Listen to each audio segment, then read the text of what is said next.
சொந்தக்காரன் ஏளனம் பண்றாங்களா, நிந்திக்கிறாங்களா, எனக்கு ஏன் இப்படி ஒரு வாழ்க்கை நீ சொல்ல போனீங்களா? இதெல்லாம் உடைய வாழ்க்கை முடிவு நன்மையாக இருக்கும்.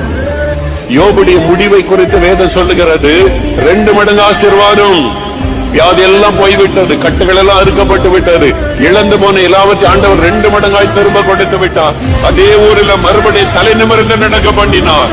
எந்த ஊரில நீங்க அவமானப்படுத்தப்படுகிறீங்களோ அதே ஊரிலே நீங்கள் தலை நிமிர்ந்து நெருக்கமடி கர்த்தர் ஆசீர்வதிப்பார்.